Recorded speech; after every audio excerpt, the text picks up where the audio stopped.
سلام دوستان، خوش اومدین به کانال خودتون.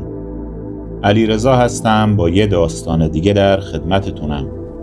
اگر داستان یا تجربه‌ای ترسناک دارید و دوست دارید از این کانال منتشر بشه، به پیج اینستاگرام ما که در همین کانال هم پیوند شده بفرستید.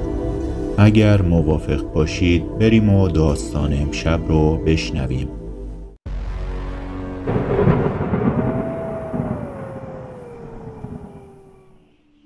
کلاس سوم دبستان بودم که به خاطر شغل پدرم مجبور شدیم از تهران به شهر قم مهاجرت کنیم. اونجا ساکن خونه قدیمی و عجیبی شدیم و اتفاقاتی برام افتاد که اثراتش تا 30 سالگی توی زندگی من باقی موند.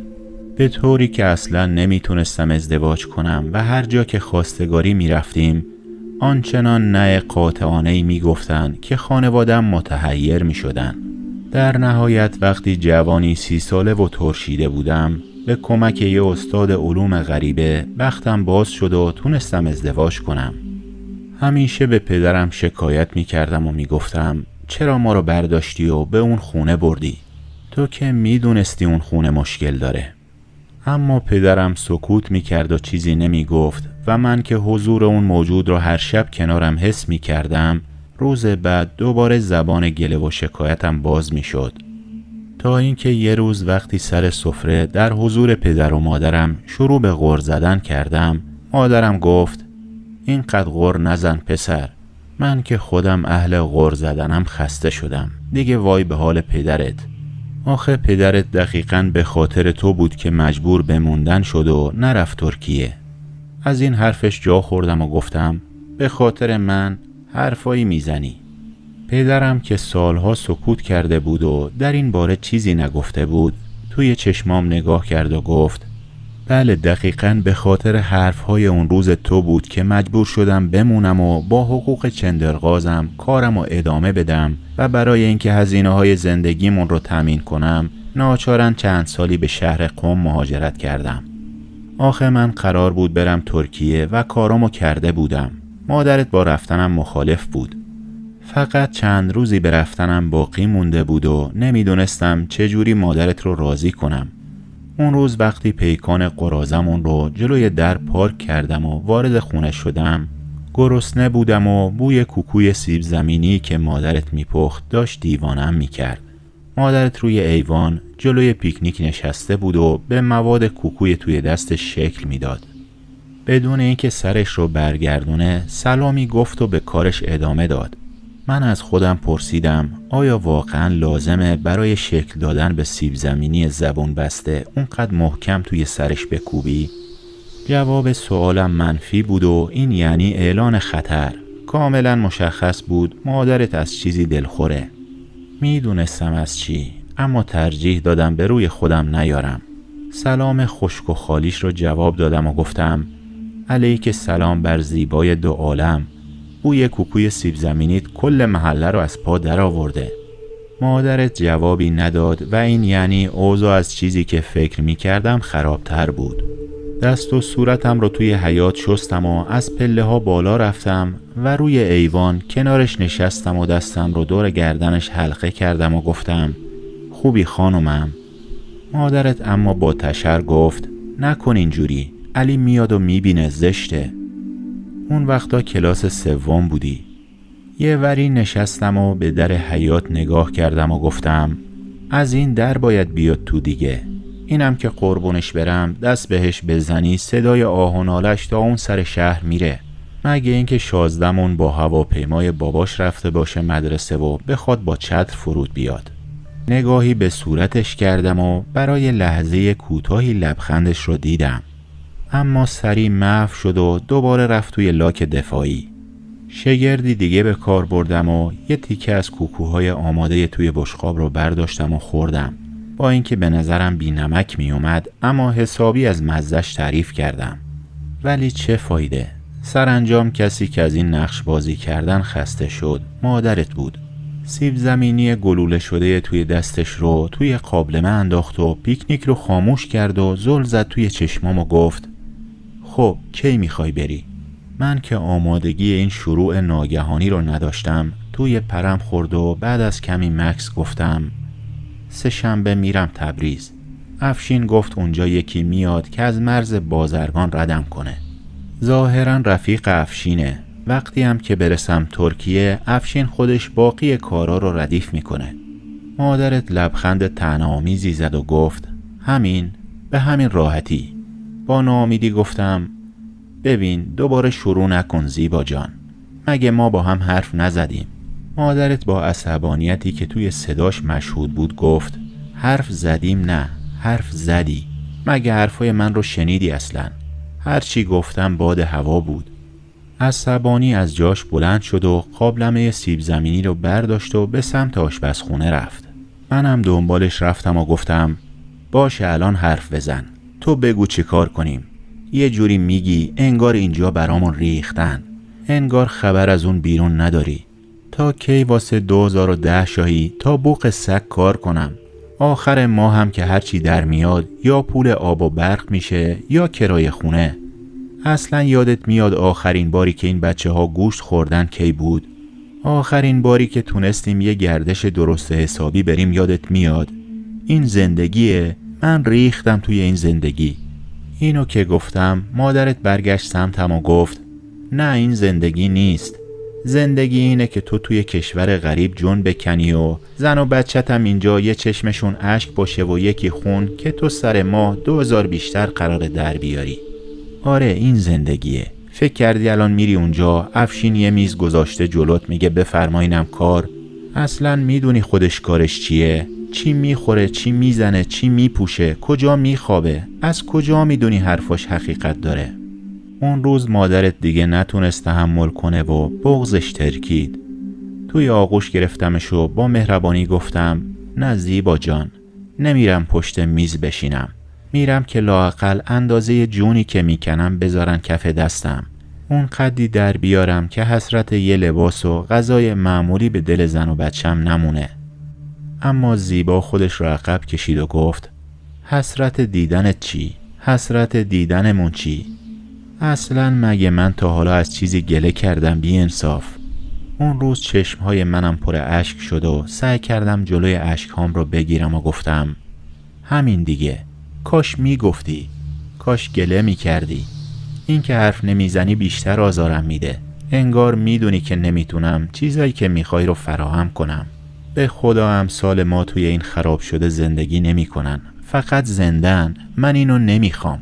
من میخوام شما در رفاه و آسایش باشین. خودت نشنیدی علی تا الان چند بار گفته اشکان فلان چیز رو داره و بهمان چیز رو داره؟ یا فلان لباس رو پوشیده بود و اون دستگاه چی بود افشین براش از اونور خریده بود؟ آتاری چند بار تا الان پیش کشیده. من دارم براش بخرم. چرا باید به پسر خالش حسودی کنه؟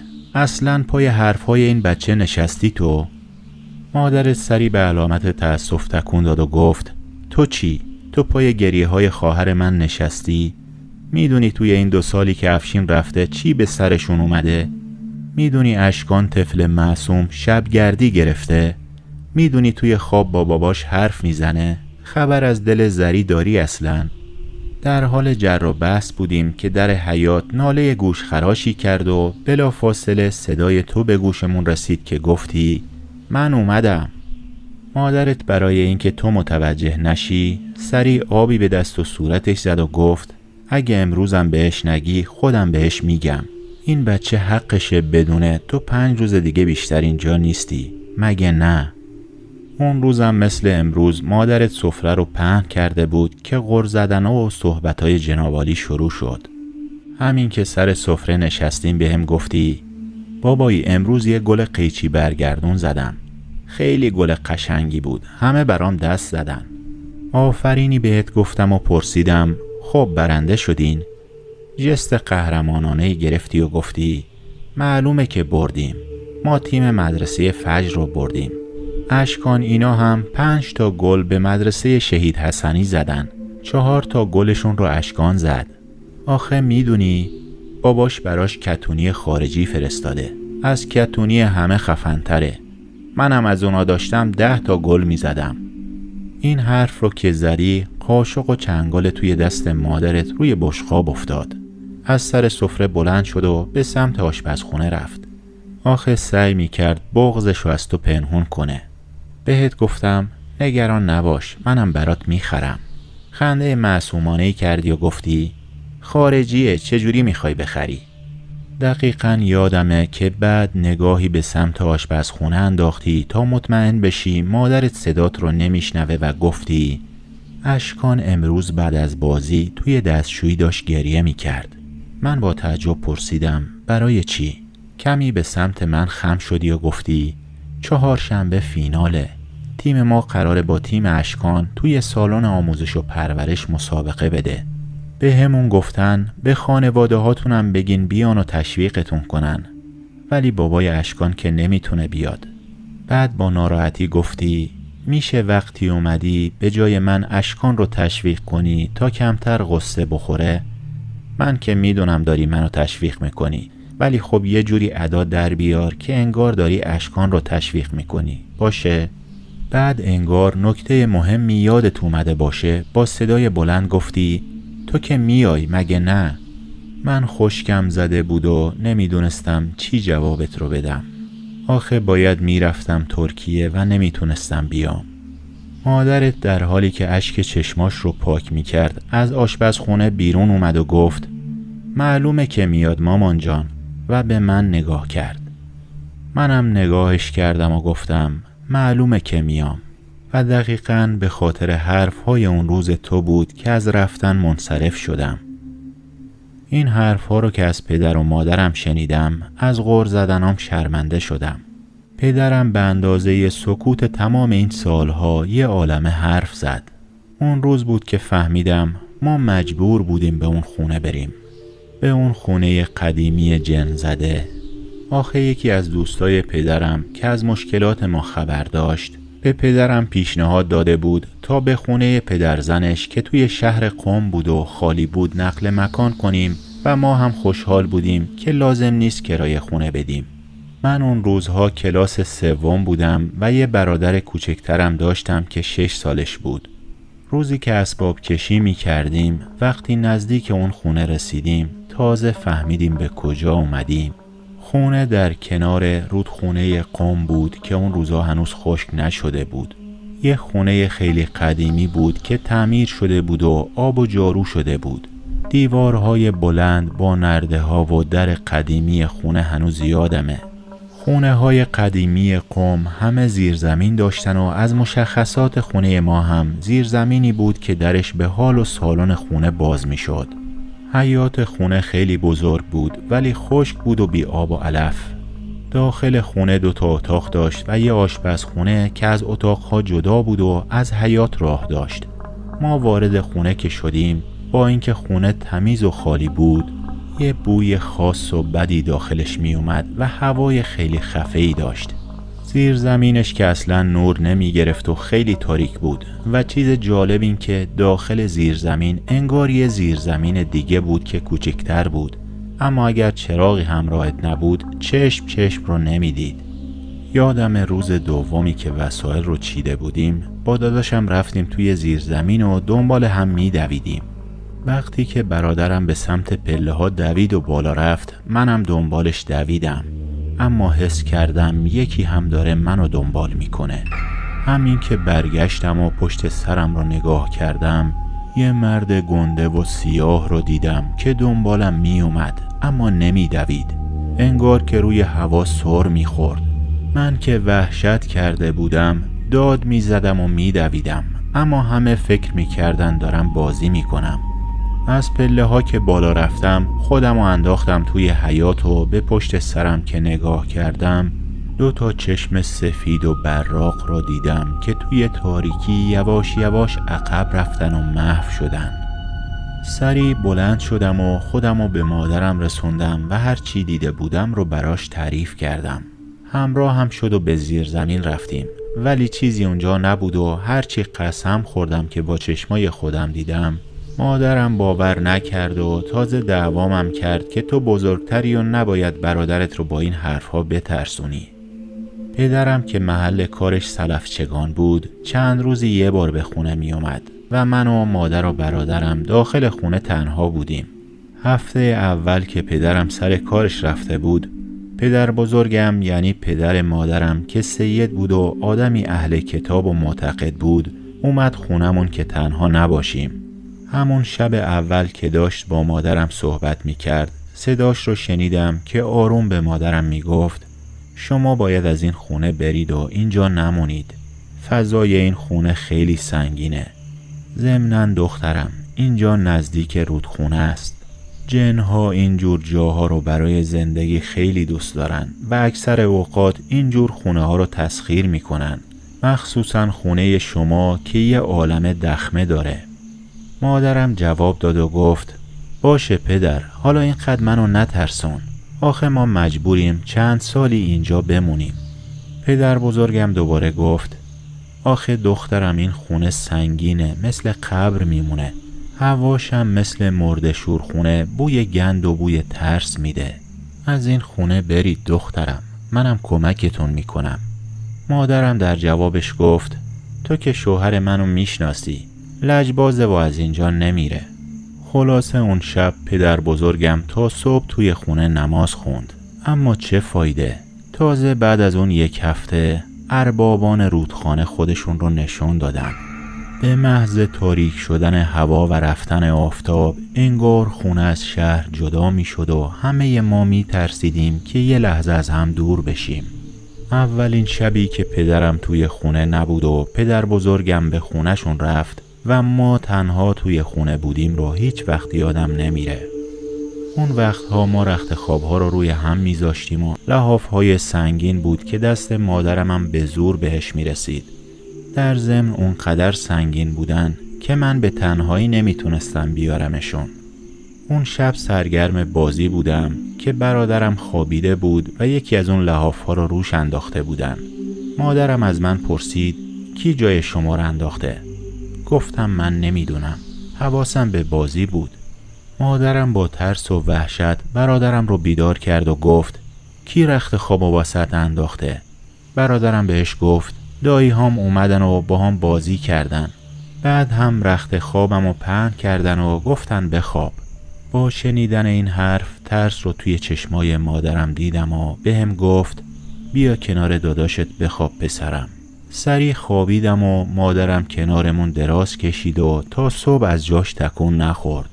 اون شب گذشت و شب بعد از زیر زمین صداهایی می اومد. اول به صداها توجه نکردیم و تازه دراز کشیده بودیم که بخوابیم، اما کم کم صداها زیاد شد. صدای راه رفتن و دویدن یا کوبیدن پا به زمین. ما 3 نفر توی بغل هم می لرزیدیم و مامانم می گفت چیزی نیست. با اینکه صداها رو می شنید می گفت چیزی نیست پسرم بخوابین. تا اینکه من رد شدن یه سایه رو از پشت در اتاق دیدم و انگار که مادرم هم اون سایه رو دیده باشه محکم ما رو بغل کرد و شروع کرد به آیت الکرسی رو خوندن. برای لحظاتی صداها قطع شد و دوباره شروع شد، اما این بار صداها از داخل هال و داخل حیاط به گوش می رسید. کم کم صداها داشت تبدیل به پچ پچ می شد که مادرم سریع بلند شد و بدو چراغ اتاق و تمام چراغهای خونه رو روشن کرد. همون لحظه صداها از بین رفت و ما 3 نفری دور خونه رو گشتیم و چیزی ندیدیم. مادرم برای اینکه به ما و خودش دل و جرأت بده گفت دیدین چیزی نیست، حالا بریم بخوابین. پدرم روز بعد به خونه اومد و ماجرا رو بهش گفتیم. اونم با مادرم جر و بحث کرد و میگفت خیالاتی شدی و داری بچه ها رو با این حرفات میترسونی. اون شب که پدرم خونه بود هیچ اتفاقی نیفتاد. انگار فقط من و برادر کوچیکم و مادرم اینها رو میدونستیم. حتی از ترس اینکه نگن دیوونه شدین زیاد واسه کسی تعریف نمی کردیم. اما نکته جالب ماجرا اینجا بود که انگار بعد از 1 هفته اونها حضور ما رو توی اون خونه پذیرفته بودن. آخه وقتی پدرم دوباره به سر کارش برگشت دیگه هرگز ما رو به صورت فیزیکی اذیت نکردن. ولی امان از روزی که مهمون واسمون می اومد. اگر مهمون رو دوست نداشتیم یا از اومدنش ناراحت بودیم بلایی به سرش می آوردن که یا همون شب فرار می کرد و یا فردا صبح زود از اونجا می رفت. البته اینجوری نبود که ما مهمون رو دوست نداشته باشیم، ولی خب گاهی از روستا یا شهرستان فامیل می اومد و چند روز اونجا می موندن و به خاطر اینکه پدرمون خونه نبود، مادرم و ما از بودنشون کلافه می شدیم. مثلا یه بار پسر خالم با بچه هاش اومدن خونمون. 2 پسر داشت که خیلی شلوغ بودن و پررو و از ما بزرگتر بودن. یه روز پسرش سر یه اسباب بازی برادرمو کتک زد و من هم زورم بهش نمی رسید. از طرفی پدر ما خونه نبود و پدر اونا ازشون دفاع می کرد. من هم بغض کردم و برادرم به گریه افتاد. هنوز نیم ساعت نگذشته بود که این پسر رو بیهوش توی راه پله زیر زمین پیدا کردن. وقتی به هوش اومد و پدرش ازش پرسید چت شده، گفت من داشتم توی حیاط با اسباب بازیام ور می رفتم که یهو توی گوشم یه نفر جیغی کشید و من از هوش رفتم، ولی مطمئنم توی حیاط بودم نه توی راه پله. من به مادرم نگاه کردم و گفتم کار خودشون بوده مادر. مادرم رو به خواهرزادش کرد و گفت من که بهتون گفتم این خونه جن داره. وحشت رو میشد توی چشمهای تک تکشون دید. همون روز ساکشون رو جمع کردن و همگی رفتن مسافر خونه. یه بار دیگه عموزاده های پدرم اومده بودن و جا خوش کرده بودن و ما از موندنشون کلافه شده بودیم، اما به روی خودمون نمی آوردیم.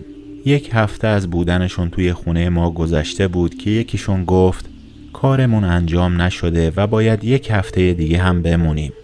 این حرف رو که شنیدیم ناراحت شدیم، اما به روی خودمون نیاوردیم. فردا صبحش دیدیم که وسایلشون رو جمع کردن و دارن میرن. هرچی پرسیدیم چی شده و کجا میرین چیزی نگفتن، اما بعد به گوشمون رسید که شب قبلش وقتی اینها خواب بودن اونقدر لمسشون کرده بودن که تمام بدنشون کبود شده بود. اون شب تا صبح آزارشون داده بودن. توی گوششون فوت میکردن و کف پاشون رو چنگ میانداختن. پتو رو از روشون بر می داشتن و توی خواب کشیده زیر گوششون می نواختن. اون قدرم حرفه‌ای کارشون رو انجام داده بودن که کسی نتونسته بود مچشون رو بگیره. هر بار یه نفر رو آزار می دادن و بقیه حرفش رو باور نمی کردن. تا اینکه صبح پا میشن و می بینن ساک و وسایلشون توی اتاق بالای سرشون جمع شده و مطمئن بودن که کار ما نبوده. چون در اتاق بسته بود و وقتی بیدار میشن از هم میپرسن کی ساک و وسایل رو جمع کرده و برای هم تعریف میکنن که شب چه بلاهایی سرشون اومده. صبح زود وقتی متوجه ماجرا شدن دمشون رو گذاشتن روی کولشون و رفتن. بعدها که از اون خونه رفتیم پدرم تعریف کرد و گفت خیلی از شبها من نمیتونستم بخوابم. آخه شبها همش توی خونه صدای دویدن می اومد و من بلند می شدم و همه جا رو می گشتم، اما چیزی نمی دیدم.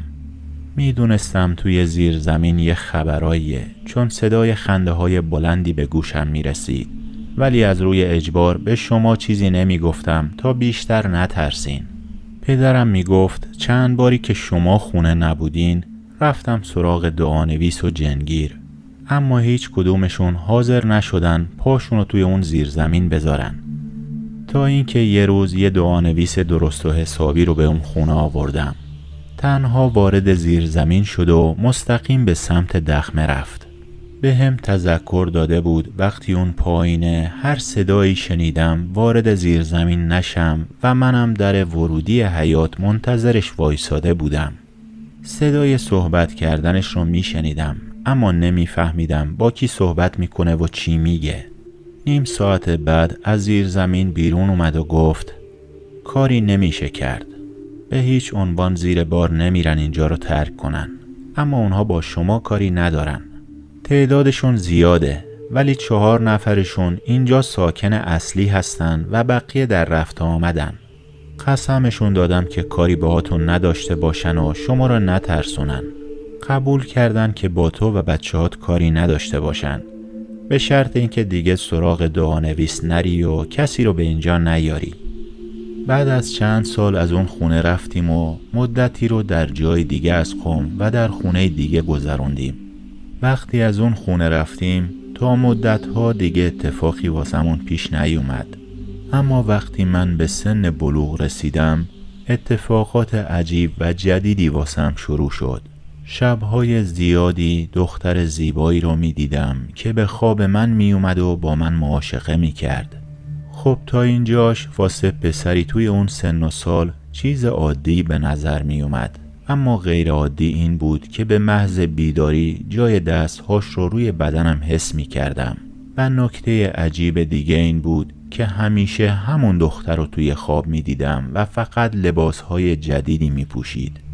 این مسائل رو عادی می دونستم و زیاد بهش توجه نمی کردم تا اینکه یه شب اتفاق عجیب تری افتاد.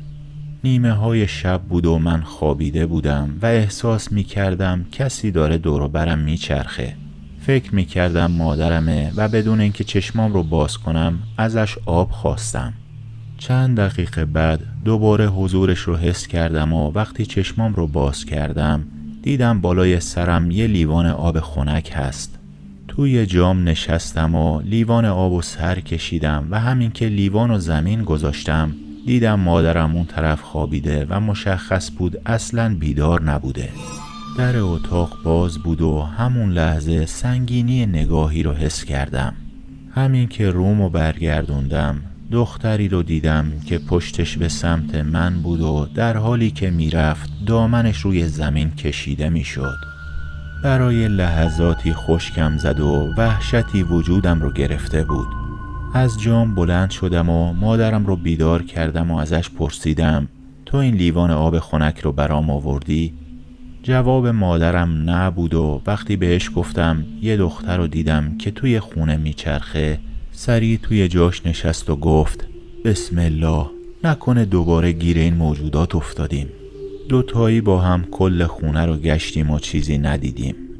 وقتی خیالمون راحت شد برگشتیم و توی جامون دراز کشیدیم. وقتی خوابم برد همون دختر رو توی خواب با دامن بلندش دیدم که اخم کرده بود و بهم گفت کمی راز نگهدار باش علی. با این حرفش از خواب پریدم و دوباره ترسی وجودم رو گرفت. اون شب حالم بد بود و دیگه تا صبح خوابم نبرد. روز بعد تب کردم و توی جام افتادم. اونقدر حالم بد بود که به چیزی توجه نکردم و خوابیدم. شب که رسید شدت بیماری خیلی زیاد شد و حالم خیلی بد شد. مادرم داشت آماده می شد که منو ببره دکتر و هرچی به داییم زنگ زده بود که بیاد دنبالمون تلفنش رو جواب نداده بود و به خاطر اینکه خونهشون به ما نزدیک بود برادرم رو فرستاده بود دنبالش و خودش منو آماده کرد و رفت توی حیاط یا دم در منتظر داییم بشه که اگه نزدیک شدن منو بیاره بیرون. من کنار در نشسته بودم که دیدم مادرم وارد خونه شد و از داخل آشپزخونه یه لیوان آورد و چیزی داخل لیوان بود که بوی خوبی نمیداد. لیوان رو به دستم داد و گفت این دارو رو بخور. منم حالم اونقدر بد بود و تب داشتم که اصلاً حال بحث کردن نداشتم و با اصرارش لیوان رو سر کشیدم.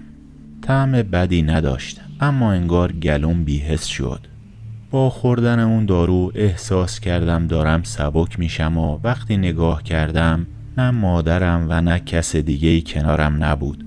همون لحظه مادرم به همراه داییم وارد خونه شدن و ازش پرسیدم این دارو چی بود که بهم دادی خوردم؟ مادرم با تعجب نگاهم کرد و گفت کدوم دارو؟ معلومه چی میگی؟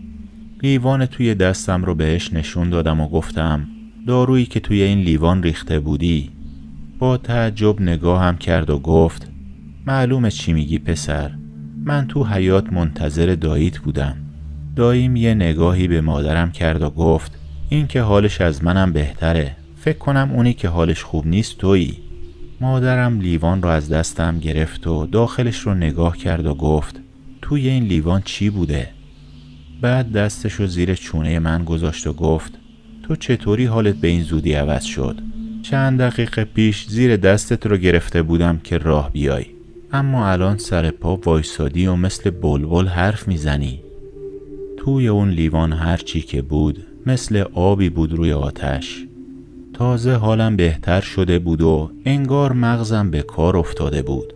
ناگهان مثل یه فیلم تمام اون اتفاقات به هم وصل شدن و برام معنای خاصی پیدا کردن. اون شب تا دیر وقت خوابم نمی برد و غرق افکارم بودم. بعد از چند ساعت که خوابیدم دوباره همون دختر با یه لباس قرمز به خوابم اومد. لبخند روی لبش بود و بهم گفت حالت خوب شد؟ بهش گفتم تو کی هستی؟ در جوابم گفت من بزرگ شدن و بالغ شدنت رو دیدم. دوست نداشتم مرگت رو ببینم. از اون شب به بعد و از زمانی که توجهم بهش جلب شد دیگه توی خوابم نیومد. دبیرستان رو تموم کردم و دیپلم گرفتم و به دانشگاه رفتم. اما انگار من یه تفاوت اصلی با همسن و سالهای خودم داشتم. توی اون سالها منم مثل همسن و سالهای خودم نیازهایی داشتم. دوست داشتم با جنس مخالف رابطه داشته باشم، مثل همه دوستام که با جنس مخالف رابطه داشتن. اما من انگار بختم بسته شده بود. با اینکه قیافه و تیپ نسبتاً خوبی داشتم، باید 10 برابر اونها تلاش می کردم تا بالاخره موفق می شدم. اما همین که سلام علیکی بین من و یه دختر شکل می گرفت، طولی نمی کشید که اتفاق خاصی می افتاد. یا اصلاً می رفت و ناپدید می شد و یا اینکه خواستگار پشت خواستگار براش می اومد و سریع ازدواج می کرد. دانشگاه من هم بکر و زلال تموم شد و حالا وقتش بود شانسم رو برای ازدواج امتحان کنم. با پشت کار من و خواستگاری های مکرری که رفتیم، کم کم هم خودم و هم خانوادم به این نتیجه رسیدیم که یه چیزی این وسط جور در نمیاد. یکی از آشناها شخصی رو به مادرم معرفی کرده بود و وقتی پیش اون استاد علوم غریبه رفتیم برام احضار انجام داد و بعد از دقایقی با کاسه آبی که جلوش قرار داشت صحبت کرد و کمی هم عصبانی شد و صداش رو بالا برد. بعد آیه از قرآن رو خوند و وقتی تمام شد رو به من کرد و گفت اگه خدا بخواد رضایت داد و حل شد. مادرم ازش پرسید خب حالا مشکل کجا بود؟ در جواب مادرم گفت اون دختر که از جنیان بود وقت پسرتون رو بسته بود. بعد به من نگاه کرد و گفت در عجبم که چرا اینقدر دیر اقدام کردی. آخه سالها این موجود در کنارت بوده و نمیشه گفت متوجه حضورش نشدی. به هر حال شانس آوردی که مسلمان بود و وقتی قسمش دادم قبول کرد سد راه ازدواجت نشه و نزدیکت نباشه. اما به هم گفت دورا دور مواظبته و نمیتونه ترکت کنه. از اون خونه که بیرون اومدیم خوشحال بودم از این که حداقل شبها میتونم خواب راحتی داشته باشم و از اون روز به بعد زندگی معمولی من شروع شد و تونستم ازدواج کنم. خب دوستان، تا یه شب دیگه و یه داستان دیگه همه شما رو به خدا می سپارم. لطفاً کانال رو سابسکرایب کنید و برای حمایت از ما کافیست این ویدیو رو لایک کنید. خدا نگهدارتون.